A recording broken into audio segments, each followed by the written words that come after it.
여러분 안녕하십니까? 여러분 건강하신지요? 그렇게 말하면서 여러분 가운데에는 사실은 건강하지 않고 우울하게 있는 분이 있다라고 말하실 분도 계실 겁니다. 저도 과거에 기본적으로 저도 우울한 기분을 가진 사람입니다. 저기압 모드입니다. 건강하지 않습니다.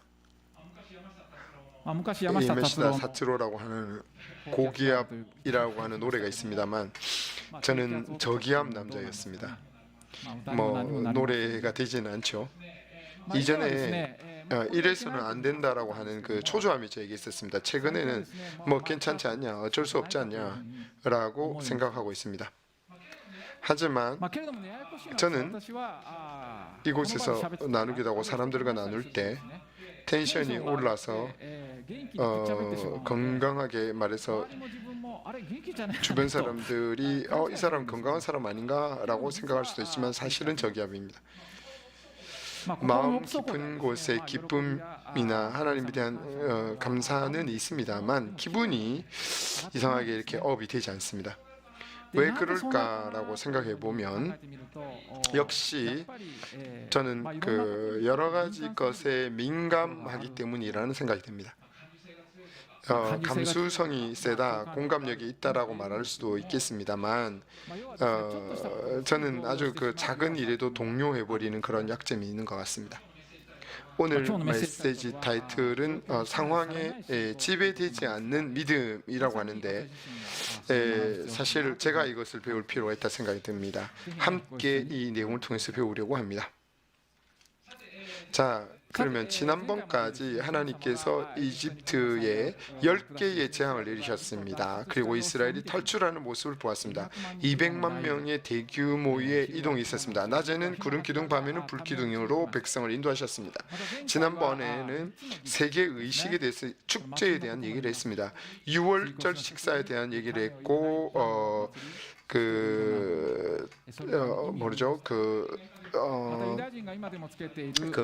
탄해를 넣지 않는 빵 축제가 있었고요.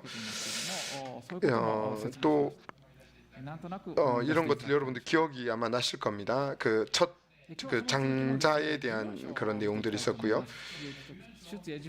그래서 오늘은 그 14장을 보려고 하는데 14장 먼저 1절, 2절 읽어보겠습니다. 출애굽기 14장 1절 2절입니다. 성경을 봐주시기 바랍니다. 읽겠습니다.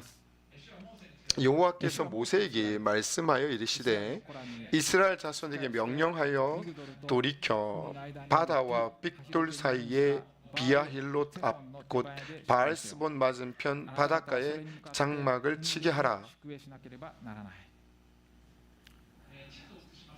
지도를 한번 봐주십시오.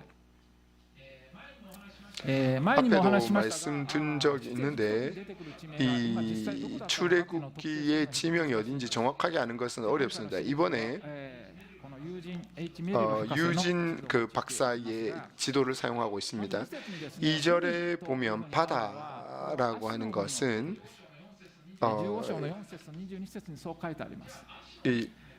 이 아시노우미라고 하는 것이 뭔지를 좀 말씀을 드리려고 하는데 홍해라고 아마 우리가 알고 있는 것입니다. 그 스웨즈 운하의 그 위쪽이겠죠. 이 스웨즈 운하가 이렇게 쭉 펼쳐져 있겠죠. 이 곳에 나오는 바다라고 하는 것은 그것보다 더 북쪽에 있는 호수를 가르치는 것으로 생각됩니다. 그렇다고 하더라도 스웨즈만에는 그 갈대는 자라지 않죠. 그 믹돌이라고 하는 것은 라메스 동쪽에 있는 것으로 생각되어집니다. 민수기 33장 8절에는 바다를 건넌 다음에 에담 황야를 광야를 3일 정도 걸어갔다라고 적혀 있습니다만 그 에담 광야라고 하는 것은 수에즈 운하의 북동부에 있었다라고 생각되는 것으로부터 생각해 볼 때 여기서 말하는 갈대의 바다라고 하는 아시 바다라고 하는 것은 이 장미 호수를 가르친 것으로 생각됩니다. 여기 바라호라고 지금 삼각형 쳐져 있습니다. 여기 호수입니다만 성경에서는 바다라고 써 있기 때문에 이 메시지에서는 호수라고 쓰지 않고 바다라고 표현을 하겠습니다. 자, 하나님은 거기서 머물라라고 말했던 겁니다. 이 내용은 바로가 이스라엘 백성들을 다시 잡으러 올 그런 내용입니다. 그런 이제 내용이죠. 그것은 또 그대로 실현이 됩니다. 5절부터 7절을 한번 읽어보겠습니다. 성경을 봐주십시오. 5절부터 7절 내용 읽겠습니다. 그 백성이 도망한 사실이 애굽 왕에게 알려짐에 바로와 그의 신하들이 그 백성에 대하여 마음이 변하여 이르되 우리가 어찌 이같이 하여 이스라엘을 우리를 섬기면서 놓아 보내었는가 하고 바로가 곧 그의 병거를 갖추고 그의 백성을 데리고 갈새 선발된 병거 600대와 애굽의 모든 병거를 동원하여 지휘관들이 다 거느렸더라. 당시에 이스라엘 백성들을 즐겁게 보냈다는 내용이 있었죠. 그렇지만 이 이스라엘 노예가 사라진 것에 대해서 굉장히 놀랐던 것 같습니다. 공사가 멈췄죠. 가축은 방치가 됐죠. 또 집에서 이런 이런 여러 가지 일들을 할 여자들이 없어진 거죠. 일상생활에 큰 타격이 일어난 겁니다. 바로는 왜 이렇게 바보 같은 일을 했지 하고 후회한 겁니다. 다시 한번 지도를 볼까요? 이스라엘 백성들은 에탐이라고 하는 이에서 방향 전환을 해서 그 땅에 멈췄습니다. 그래서 바로는 얘들 혼란스럽게 느끼거나 좋다, 지금이 찬스다라고 생각하고 쫓아갔던 것 같습니다. 당시의 그 전차라고 하는 것은 이런 느낌이었을 거라고 생각이 됩니다. 이 앞에 화면에 비춰져 있습니다. 말이 두 사람 있고 두 사람이 타고 한 사람은 말을 운전하고 한 명은 싸웠다고 합니다. 그렇기 때문에 아마 굉장히 스피드가 빨랐을 것 같습니다. 이 구절에 있는 것처럼 이스라엘 백성들을 아주 순식간에 따라잡았습니다. 이스라엘 백성들은 공황에 빠지게 됩니다. 10절에서 12절을 보겠습니다. 바로가 가까이 올 때에 이스라엘 자손이 눈을 들어 본적 애굽 사람들이 자기들 뒤에 이른지라 이스라엘 자손이 심히 두려워하여 여호와께 부르짖고 그들이 또 모세에게 이르되 애굽에 매장지가 없어서 당신이 우리를 이끌어내어 이 광야에서 죽게 하느냐? 어찌하여 당신이 우리를 애굽에서 이끌어내어 우리에게 이같이 하느냐? 우리가 애굽에서 당신에게 이른 말이 이것이 아니냐? 이르기를 우리를 내버려 두라. 우리가 애굽 사람을 섬길 것이라 하지 아니하였더냐? 애굽 사람을 섬기는 것이 광야에서 죽는 것보다 낫겠노라. 앞에는 바다고 뒤에는 이집트 군대가 쫓아오는 가방 속의 집인 것이 상태였습니다. 이들은 이렇게 하나님의 기적을 보아왔죠. 하나님의 도움을 충분히 보았음에도 불구하고 그들은 불평불만을 합니다. 하나님의 도움을 믿을 수 없었습니다. 그리고 모세를 아주 격렬하게 비난합니다. 우리 이집트에 무덤이 없어서 이 광야에서 우리를 죽이려고 데리고 왔냐? 아주 아이러니한 상황이 되어버린 거죠.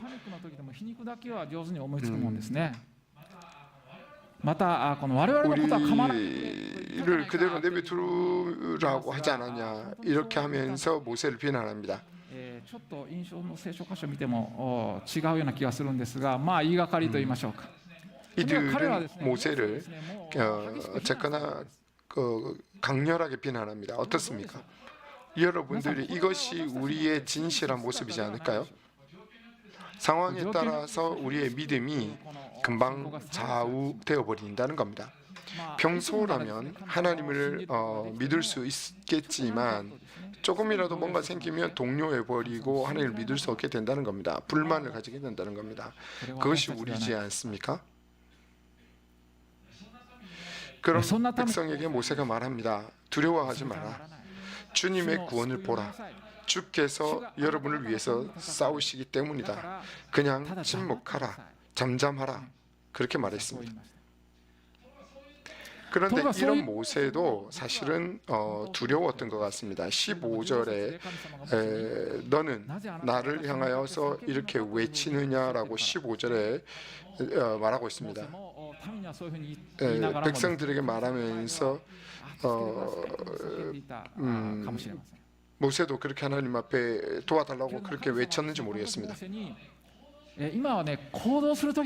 지금은 기도할 때가 아니라 행동할 때라고 말합니다. 16절에 말하고 있는 것처럼 전진하라고 명령하라. 그리고 지팡이를 바다 위에 펼쳐라. 그렇게 하면 바다 한가운데로 마른 땅이 되어서 건너가게 될 것이라고 말했습니다. 드디어 그 갈대 바다를 건너는 그 장엄한 기적이 일어납니다. 먼저 움직이신 것은 하나님이셨습니다. 19절 20절 읽어보겠습니다. 이스라엘 진 앞에 가던 하나님의 사자가 그들의 뒤로 옮겨가매 구름 기둥도 앞에서 뒤로 옮겨 이집트 진과 이스라엘 진 사이에 이르러 서니 저곳에는 구름과 암흑이 있고 이곳에서는 밤이 밝음으로 밤새도록 저쪽이 이쪽에 가까이 못하였더라. 神の使いと雲の柱が陣営の前から後ろに回ったというふうに 하나님의 雲の柱がね民を導くものからこの 그 民を守る 사자가 앞에서 뒤로 옮긴 겁니다. 그러면서 그 아주 까만 구름이 밤인데 안 그래도 더 어둡게 만들어서 꼼짝 못하게 만들었습니다. 이집트 군대는 그 어둠 속에서 이스라엘 백성에게 접근할 수가 없게 된 것입니다. 여기 보면 밤새도록이라는 말가 나오는데 이것은 이 일이 밤새도록 일어났던 겁니다. 20절에 있죠. 이것은 하나님의 기적입니다. 하나님이 직접적으로 이집트 군대를 환란시킨 것입니다. 그 백성들은 그것을 본 것입니다. 21절 22절도 읽어보겠습니다. 21절 22절입니다. 모세가 바다 위로 손을 내밀매 여호와께서 큰 동풍이 밤새도록 바닷물을 물러가게 하시니 물이 갈라져 바다가 마른 땅이 된지라. 이스라엘 자손이 바다 가운데를 육지로 걸어가고 물은 그들의 좌우에 벽이 되니 모세가 손을 펴니까 물이 갈라지면서 바다가 땅이 됩니다. 여기 22절에도 밤새도록 건너갔다는 겁니다. 할아버지 할머니도 있었을 겁니다. 물론 그 아이들도 임신부도 있었을 겁니다. 병이나 또 상처 입은 사람, 걸을 수 없는 사람이 있었을 겁니다. 이런 사람을 다 포함해서 200만 명이 전부 이 그 강을 건넌다라고 하는 것은 하루 종일 아마 밤새도록 걸릴 겁니다. 그때 하나님은 그 이집트 군대를 접근하지 못하도록 하나님께서 막고 있었던 것입니다.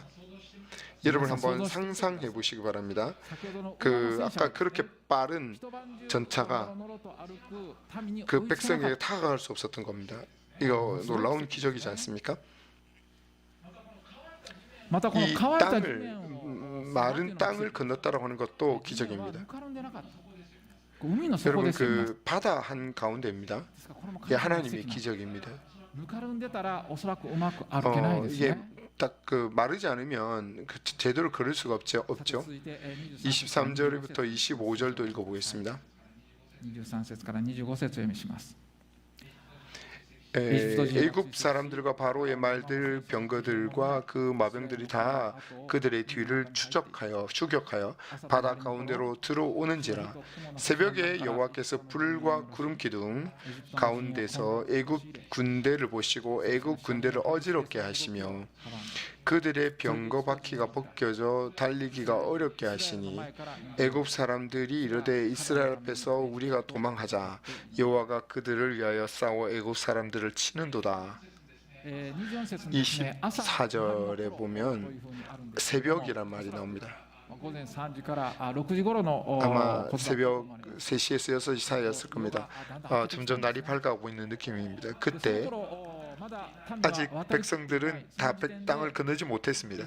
근데 이집트 군대가 바다로 들어온 겁니다. 어떻게 그 어둠에서 나왔는지 모르지만 이집트 군을 하나님께서 박살내기 위해서 짜신 하나님의 계획이었습니다. 그들이 혼란에 빠뜨리고 하면서 그 전차의 바퀴가 풀리게 만들었습니다. 이집트 병사는 무서워지면서 도망가자라고 말합니다. 하나님이 우리와 싸우고 있다라고 말하기 시작했습니다. 그것은 그 말 그대로였습니다. 하나님께서 이집트 군대와 싸우고 있었던 것입니다. 이스라엘 백성들은 그것을 목격합니다. 어떻게 됐나요? 26절부터 28절 이렇게 있습니다. 26절부터 28절입니다. 여호와께서 모세에게 이르시되 내 손을 바다 위로 내밀어 물이 애굽 사람들과 그들의 병거들과 마병들 위에 다시 흐르게 하라 하시니 모세가 곧 손을 바다 위로 내밀매 새벽이 되어 바다의 힘이 회복된지라. 애굽 사람들이 물을 거슬러 도망하나 여호와께서 애굽 사람들을 바다 가운데 엎으시니 물이 다시 흘러 병거들과 기병들을 덮되 그들의 뒤를 따라 바다에 들어간 바로의 군대를 다 덮으니 하나도 남지 아니하였더라. モーセがですね手を海に向かって伸ばすと水が戻ってですね 손을 바다로 뻗으니까 물이 되돌아왔습니다. 27절에 보면 도망가려고 했던 그 애굽 군대 사람들이 바다에서 엎어졌다라고 뒤집어졌다라고 말하고 있습니다. 굉장히 놀라운 장면입니다. 아무도 도망가지 못했습니다. 무서운 하나님의 기적입니다. 이스라엘 백성들은 그것을 목격한 겁니다. 14장의 마지막입니다. 29절부터 31절까지 읽겠습니다. 29절부터 31절입니다. 그러나 이스라엘 자손은 바다 가운데를 육지로 행하였고 물이 좌우에 벽이 되었더라. 그날에 여호와께서 이같이 이스라엘을 애굽 사람의 손에서 구원하심에 이스라엘이 바다에서 애굽 사람들이 죽어 있는 것을 보았더라. 이스라엘이 여호와께서 애굽 사람들에게 행하신 그 큰 능력을 보았으므로 백성이 여호와를 경외하며 여호와와 그의 종 모세를 믿었더라. 싸움 끝났습니다. 이스라엘 백성들은 바다 해안으로부터 아주 시끄러운 그 이집트 사람들의 시체가 떠 있는 것을 보게 됩니다. 물이 벽이 되었고 쫓아온 이집트 군대는 하나님께서 구름 기둥, 불의 기둥이 되어서 싸웠던 겁니다. 그리고 바다에 그들을 가라앉혔고 그들을 괴멸시켰습니다. 이스라엘 백성들은 그 일부를 보았습니다. 하나님을 두려워하고 또 모세를 믿었다라고 이 14장은 결론을 맺고 있습니다. 여러분, 출애굽기라고 하는 것은 구약 성경의 클라이맥스라고도 우리가 알려져 있죠. 그리고 이 출애굽기의 클라이맥스는 오늘 본 이 갈대 이 바다를 건너간 것을 말합니다. 자, 그러면 뭐가 클라이맥스인가요? 그것은 영화에서도 유명한 물이 벽처럼 이렇게 서서 있는 것, 그것도 그렇지만 그 이상으로 하나님께서 직접 밤새도록 이집트 군과 싸웠다라고 하는 것입니다. 그들을 혼란에 빠뜨리고 또 물속에 침몰시킨 것입니다. 이것처럼 명확하고 규모가 크고 또 무서운 하나님의 임재, 또 하나님의 기적은 없습니다. 神様は必要とあらばここまで 하나님은 なさる 필요하다면 여기까지도 하시는 분이십니다. 우리는 그런 하나님을 믿고 있습니다. 그럼 다시 한번 우리는 그런 하나님을 다시 한번 마음에 새겨야 합니다. 우리의 일상생활은 고통의 연속입니다. 한 어려움이 지나면 또 한 어려움이 나타납니다.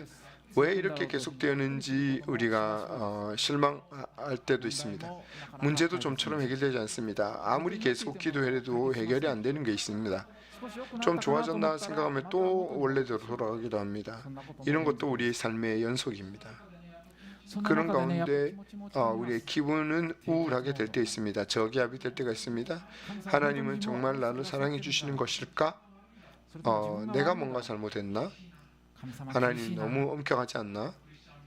주변 크리스천 모두가 다 즐거워하는 것 같은데 왜 나는 이렇게 즐거워하지 못하지? 입술로 그렇게 말하지 않아도 그런 생각을 품은 사람은 얼마든지 있습니다. 물론 하나님의 은혜가 많습니다. 이런 내가 구원받은 것이 물론 은혜입니다만 알고 있습니다. 하지만 그 저기압일 때가 있습니다. 이스라엘 백성들도 하나님의 능력을 여러 번 보았습니다. 하나님의 도움도 여러 번 체험했습니다. 그렇지만 위험이 왔을 때 두려워하고 외치고 불평불만을 했던 겁니다. 우리가 배워야 합니다. 하나님께서 나에게 얼마나 잘해 주셨는지 그것을 기억하고 또 하나님을 신뢰하는 것을 우리는 배워야 합니다. 그 신뢰는 무엇이든지 우리가 흔들려서는 안 됩니다. 하나님은 종종 사랑하는 우리 아이를 엄청난 어려운 곳에 두실 때가 있습니다. 어디에도 도망칠 수 없는 것 같은 그런 궁지에 몰기도 하십니다. 그러나 우리가 그것이 나쁘기 때문이 아닙니다. 우리를 사랑하시기 때문에 우리의 믿음을 성장하시기 위해서 우리의 품성을 더 좋게 하기 위해서 그렇게 하십니다. 그 결과는 언제나 하나님께서 보여주십니다.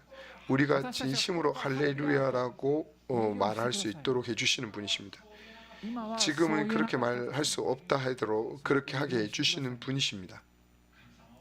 하나님은 연약한 우리, 당황하는 우리, 또 두려워하는 우리, 기분이 우울해 있는 우리를 위해서 사랑으로 적과 싸워주시고 승리해 주시는 분이십니다. 상황에 흔들리는 믿음, 그것이 우리가 이곳에서 배울 수 있는 교훈이겠죠. 거대한 물의 벽, 마른 바다의 바닥, 괴멸한 이집트군 이런 것을 보면서 하나님이 우리를 위해서 얼마나 많은 일을 해주셨는지 우리가 배우지 않으면 안 됩니다. 하나님께서 모든 것을 맡기고 하나님께 무조건으로 따라간다라고 하는 것을 우리가 두려워해서는 안 됩니다. 우리가 가는 우리를 막는 바다를 두려워하지 맙시다. 또 우리를 횡포하는 그 적들을 두려워하지 맙시다. 과감하게 하나님을 신뢰할 수 있기 바랍니다. 과감히 하나님 앞에 의지하고 나갑시다. 비록 도망갈 길이 없다고 느껴질 때도 하나님의 그 위대한 힘을 기억하면서 우리 마음이 흐트러지지 않을 수 있기를 바랍니다. 상황에 지배되어서는 안 됩니다. 확실하게 하나님의 도움으로 신뢰합시다. 자, 그러면 기도하겠습니다.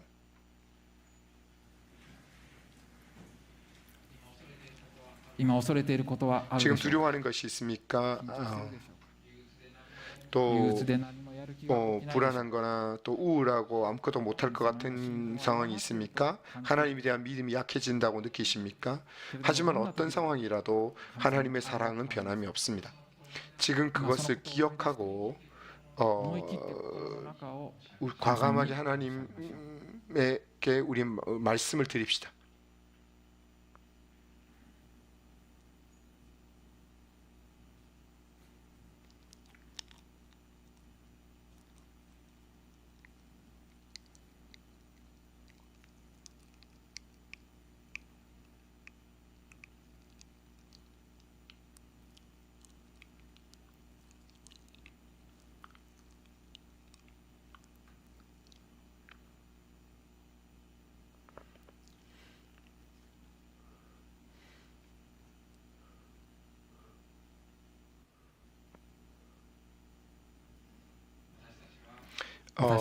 우리는 상황에 따라서 마음이 흐트러지기 쉬운 사람입니다. 하나님에 대한 신뢰도 흔들릴 때가 있습니다. 우리의 어떤 상황에 지배받지 않는 그런 믿음을 달라고 기도합시다. 뭐 어떤 상황이 있어도 하나님으로부터 눈을 떼지 않고 기도를 잃지 않는 자로 이렇게 해달라고 같이 기도하겠습니다.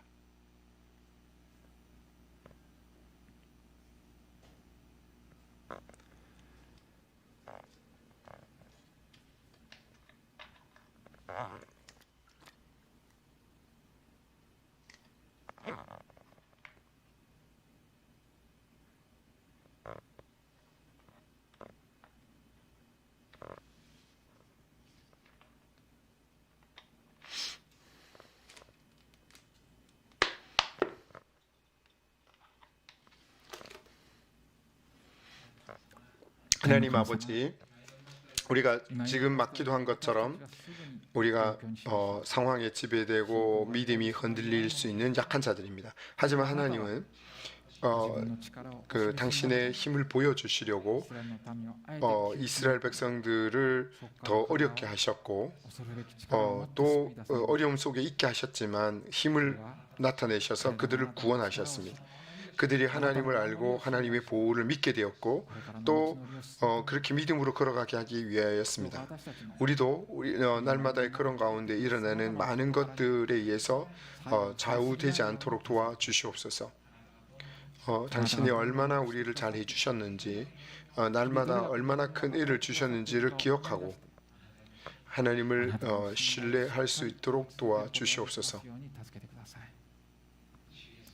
주 예수 그리스도의 이름으로 기도했습니다. 아멘.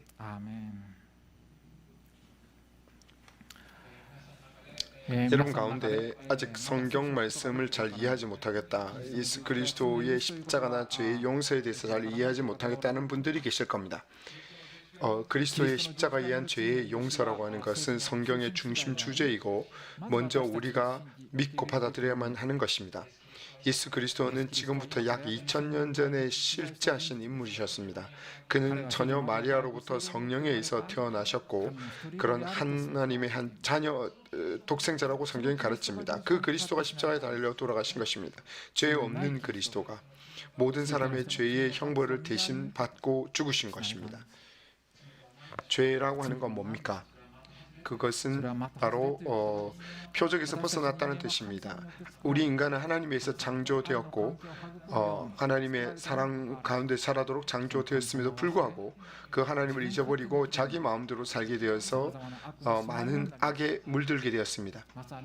바로 그대로 이 표적에서 벗어난 그 존재가 우리 인간이라는 겁니다. 창조주 되신 하나님은 죄를 미워하십니다. 화를 내십니다. 그 처벌을 하십니다. 죄 있는 인간은 모두 하나님의 심판을 받고 영원한 멸망으로 가지 않으면 안 됩니다.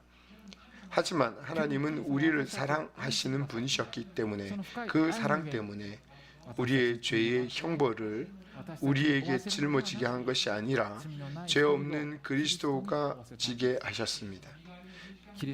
그리스도가 우리를 대신한 죽음 때문에 우리의 모든 죄는 이미 지불이 됐습니다.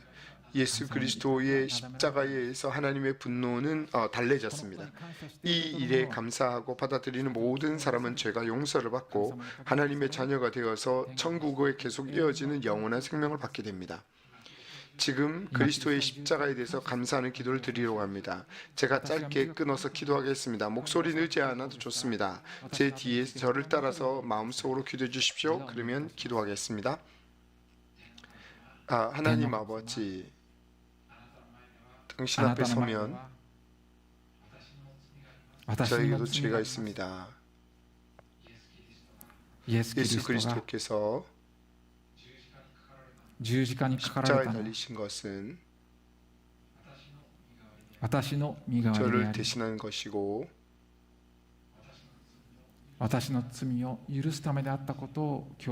내 죄를 용서하기 위한 것이었다라고 오늘 들었습니다. 저는 지금 그리스도를 저의 구세주로 영접합니다. 아멘. 지금 저를 따라서 같이 기도하신 분은 크리스찬이 된 겁니다. 앞으로도 계속해서 교회에 와주시기 바랍니다. 그 놀라운 하나님을 같이 배워갈 수 있기를 바랍니다.